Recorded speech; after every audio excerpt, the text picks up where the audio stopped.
নমস্কার, সকলে কেমন আছেন? আশা করি সকলেই ভালোই আছেন। হর হর মহাদেব। চলুন আজকে দেখিয়ে দিই গাছের আম দিয়ে কিভাবে আমি চাটনি বানিয়েছিলাম আমি বাড়িতে থাকাকালীন। যাই হোক কে কোথা থেকে দেখছেন অবশ্যই কমেন্ট করবেন, লাইক, কমেন্ট, শেয়ার করবেন। আর ভিডিও ভালো লাগলে অবশ্যই মন্তব্য করে যাবেন। আশা করি আপনাদের একটা কমেন্ট আমার জন্য একটা মাইল ফলক। এটা আপনারা ভালো করে জানেন। সকলকে স্বাগতম আমার আরেকটি নতুন ভিডিওতে। এই চাটনিটা করেছিলাম আমি বাড়িতে যখন ছিলাম তখন। এই চাটনির ভিডিওটা আমার আগের একটা ভিডিওতে দেয়া আছে, তবু সম্পূর্ণভাবে দেয়া নেই। তবু তো আপনারা দেখলে হয়তো সম্পূর্ণটা বুঝতে পারবেন। যাই হোক একটা নরমাল একটা চাটনি নরমাল ভাবে রান্না করেছিলাম। আমাদের 28 থেকে 30 বছরের পুরনো একটা কড়াইতে। যাই হোক কড়াই বসিয়ে তেল গরম করে দিয়ে দিলাম শুকনো লঙ্কা, সর্ষে, ফোড়ন। কেন এখানে পাঁচফোড়ন ইউজ করলাম না, যেহেতু আমের চাটনি তাই।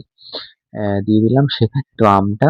এবার দিয়ে দেবো হালকা একটু লবণ, হালকা একটু হলুদ দিয়ে ভালো করে একটু করে ফ্রাই করে নেব। তারপরে আস্তে আস্তে চাটনিটা সম্পূর্ণ রান্নাটা আপনারা দেখতে থাকুন। কে কোথা থেকে দেখছেন অবশ্যই কমেন্টের মাধ্যমে জানাবেন। আর এরকম ভাবে কারা কারা চাটনি খেতে পছন্দ করেন বাড়ির গাছের আমের, অবশ্যই কমেন্টের মাধ্যমে জানাবেন। লাইক, কমেন্ট, শেয়ার অবশ্যই করবেন। যারা ফেসবুক থেকে দেখবেন তারা ফলো করবেন, যারা ইউটিউব থেকে দেখবেন তারা চ্যানেলটি সাবস্ক্রাইব করবেন। আশা করি আমি আরো ভালো ভালো ভিডিও দিতে পারবো। কিছু কিছু প্রবলেমের জন্য আমি এতদিন ঠিকঠাকভাবে ভিডিও দিতে পারিনি। এখন থেকে প্রত্যেকদিন আপনাদের জন্য নতুন নতুন ভিডিও নিয়ে আমি হাজির হব। আমার এই ছোট্ট পেজটিতে লাইক, কমেন্ট, শেয়ার করে পাশে থাকবেন। আপনাদের মূল্যবান মন্তব্যটি কমেন্ট বক্সে জানিয়ে যাবেন। আর ভিডিও সংক্রান্ত যদি কিছু সাজেশন দেওয়ার থাকে অবশ্যই বলবেন। আমি চেষ্টা করব সেই মতো ভিডিও আপলোড করার। আর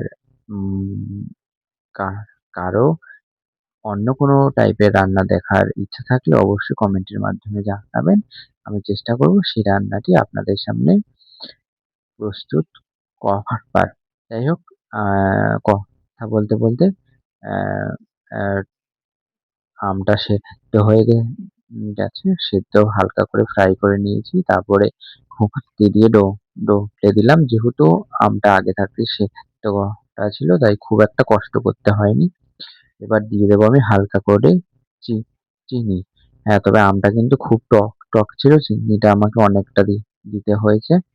মাও আমাকে বলেছিল যে আম খুব টক, চিনিটা বেশি করতে দে। ওই জন্য আমি অল্প ভেবেছিলাম দেবো, কিন্তু শেষমেশ আমাকে মায়ের কথা শুনে চিনিটা বেশি দিতে হলো। আর খেতে বসে বুঝলাম যে আরেকটু চিনি দিলেও হয়তো ভালো হতো, কেন আমি চিনিটা হালকা দিয়েছিলাম। হ্যাঁ, তবে চাটনিটা নামানোর পরে হালকা মৌরি গুঁড়ো দিয়ে দিয়েছিলাম, আপনারাও দিতে পারেন।